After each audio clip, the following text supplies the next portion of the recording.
Welcome to the PJ Pod, brought to you by the Pharmaceutical Journal, the Royal Pharmaceutical Society's official journal.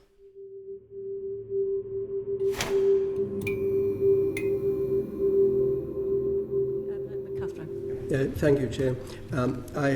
David Lorberon-Cathra. I have no financial interest to declare, but I got half a dozen deeply personal ones, in that I called for this inquiry since I'm a dissatisfied customer of a major home care supplier, and I believe the problem was widespread. I'm a customer of 3 home care suppliers supplying 3 different medications, mainly for my MS. I complained very strongly about one supplier, about their failure to deliver on time. I wrote to the then Secretary of State for Health calling for him to remove all contracts from that provider. And in that letter, I was also critical of the role of the Care Quality Commission. And finally, on behalf of the British Society for Rheumatology, I laid a written parliamentary question in the Lords asking who in government had responsibility for enforcing performance with suppliers. So I'm not an impartial observer in this, and I have to put that on the record. Now, can I ask you? That was Lord Blencathra speaking in June this year at the opening of an inquiry into home care medicine services. The inquiry, led by the House of Lords Public Services Committee, was launched following growing concerns about the providers of home care medicine services and the safety risks that they're presenting to patients. The resulting report, which was released on 16th November, is hard-hitting. It says that the current regulatory model is failing to ensure the safety and quality of patient care, adding that there's a complete lack of ownership of key aspects of the home care sector, with no one person or organization willing to take responsibility for driving improvements. I'm Carolyn Wickware, Executive Editor of the Pharmaceutical Journal, and in this Spotlight episode, I'm joined by our Senior Features Editor, Don Connelly, and freelance journalist, Alison Moore, who've been investigating how widespread the problems are, why they're happening, and what needs to change. Hi Don, hi Alison. Hi there. Hello. So we heard from Lord Blencathra there saying that he called for an inquiry into home care services because he's a dissatisfied customer, which sounds like a disproportionate response for one person's grievance. Yeah, it does, but he's not alone, I can assure you. An investigation published by The Guardian in April this year revealed significant concerns from patients, clinicians and health groups about the UK's largest home care provider, Sciensus. They reported that patients with serious health conditions were being failed by this provider. Medicines weren't being delivered on time or not at all in some cases, and it was making patients sicker. This triggered a cascade of actions from regulators, and ultimately it led to the inquiry by the House of Lords Public Services Committee. Clearly the provider was failing, but is the problem just with this one company? Well, that's the question that I asked our freelancer Alison to answer in her investigation for the PJ, which we published earlier this month. Yes, you did. So Alison, what did you find out? Well, Sciensus isn't the only home care provider facing patient safety concerns. As you mentioned, it's the largest home care provider in the UK, so it follows that it's likely to experience the highest number of problems. But from the data we received, it seems to be responsible for a disproportionate number of patient safety incidents. I sent out 131 Freedom of Information Act requests to hospital trusts in England in August, asking for the number of patient safety incidents they recorded during their most recent monthly reporting period. We got data from 32 trusts, which recorded 417 patient safety incidents in total, and 2/3 of those incidents related to services provided by Sciensus, despite the fact that they only provide home care medicines to less than half of the patients covered in the data. That was quite a task, wasn't it, Alison? Sifting through all the sort of different formats of data that you got back from some of those trusts. It certainly was, yes, and many trusts either didn't respond or couldn't give us the data we required. So it was a matter of trying to work through and find as much usable data as possible. How many patients were included in that data? Almost 100,000, which is nearly a fifth of all home care patients in the UK. To give you an idea of the scale of the issue with Sciensus, HealthNet Home Care, another provider, was the second most commonly used provider among the trusts that sent us data.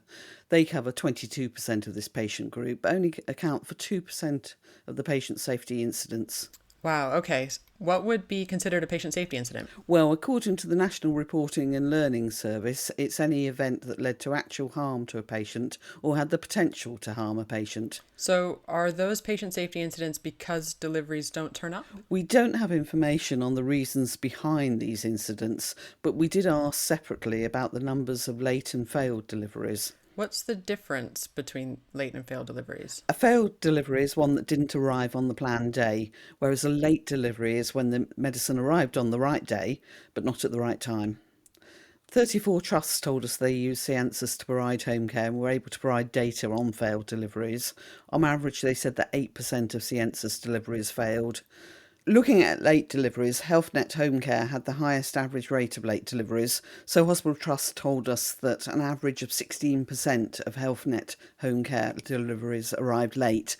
But there's a bit of a caveat with that, because when we spoke to the company, they said that they were very assiduous about reporting deliveries as late, and in fact many of those reported as late actually arrived early, which may sound slightly confusing, but I think the point that they were making there was that they weren't massively missing the delivery envelope for people, and they weren't significantly inconveniencing patients. Thank you for clarifying that. That's a really good point, Alison. But regardless, Dawn, that sounds really stressful and dangerous for patients. What kind of medicines are they waiting at home for? Yeah, I think it would be. These medicines are typically very specialised and complex to administer. So it could be cancer therapies, home parenteral nutrition, immunosuppressants, intravenous antibiotics. And a delay in starting these treatments can have a really negative impact on people's health. For example, the inquiry heard that when anti-tumour necrosis factor therapies are prescribed for inflammatory bowel disease, they work better the sooner they're taken after diagnosis. So there's no time to waste in delivering these medicines to patients. Also, if there's a gap in treatment because of delivery failures, these patients can develop antibodies that make the treatment less effective when it's restarted. What was really emphasised to the Lords Inquiry Committee was the level of unnecessary suffering that's taking place because these services are failing. And back to Alison, what did you find out about why these services are failing? There are several reasons. As more medicines become available for patients with cancer, for example, demand for home care medicine services is increasing and home care providers are struggling to keep up. On top of this, the whole system is fractured and overly complex. The inquiry heard that even people working at senior levels struggle to understand the system. There's a lack of transparency about how providers are performing and a lack of ownership when it comes to driving improvements. Dawn, who is supposed to be holding these providers accountable? That's a good question, Carolyn. It's more than a little complicated.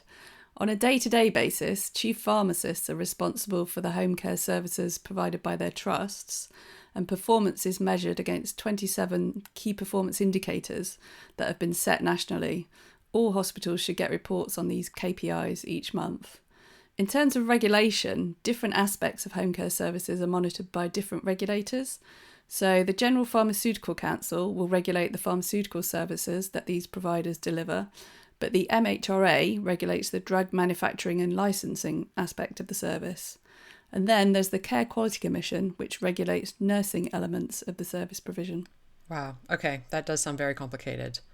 Alison, what do we know about how home care providers are performing against these KPIs? That we don't know. Providers' performance isn't published nationally. In fact, when we asked for data on the proportion of late and failed delivery, a key aspect of the key performance indicators, 37 trusts told us they couldn't provide that information because they either didn't have it, it wasn't easily accessible, or it'd take too long to collate.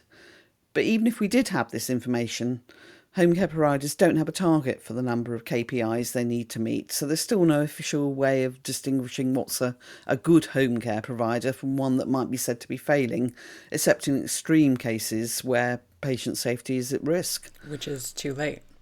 Yes, NHS England has recognised now that this is an issue and says it's carrying out what it describes as a desktop exercise to understand how governance and accountability work in the home care sector. What's a desktop exercise? As far as I understand, it's a paper-based exercise in discussion with relevant stakeholders to try and understand the different arrangements in place as individual trusts are managing a whole range of contracts. This desktop exercise was supposed to be completed by the autumn. I've asked NHS England for more information, but they haven't yet responded. Dawn, what about the House of Lords Committee? What has it recommended as a result of its inquiry? Yeah, the committee has made a lot of recommendations. I think most importantly, it says that NHS England should appoint a senior named person who should be given sufficient powers and resources to take responsibility for home care medicine services. Responsibilities should include setting clear national KPIs, collecting these data and publishing it to allow public scrutiny, as well as holding relevant bodies, including providers, chief pharmacists and pharmacy teams, to account. The committee is also asking the Health Secretary to identify a lead regulator with the skills and expertise to take action against providers that are underperforming. It says that the current regulators are weak and take a hands-off approach. Did it say anything specifically about trust chief pharmacist roles? Yeah, it did. The committee wants chief pharmacists to have more power and resources to ensure high-quality home care medicine services in their areas. It says that this should include the powers and responsibility to develop alternative backup provision to deliver home care medicine services, such as through local community pharmacies. So this inquiry is just finished. Can we expect a tangible solution anytime soon? Yeah, I hope so. NHS England has said that it's already taken steps towards appointing someone with overall responsibility for home care services. In the short term, the committee wants the Department of Health and Social Care to make a ministerial statement by December 2023 and another statement 3 months later to report on progress.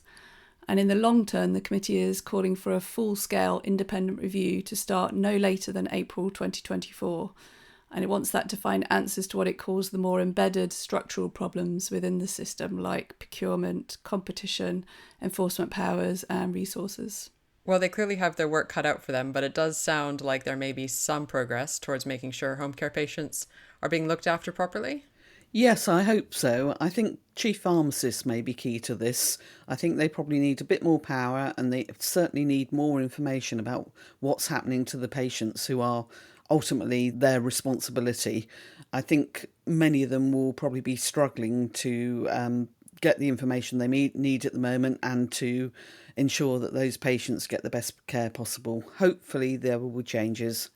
Yeah, I agree. I think it's going to be a really good start when they get these national KPIs published so that everyone can see how home care providers are performing against these key indicators. Yes, absolutely.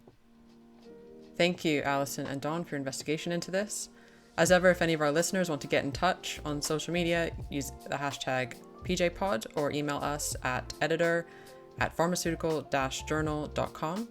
We're always happy to hear any of your ideas for the podcast.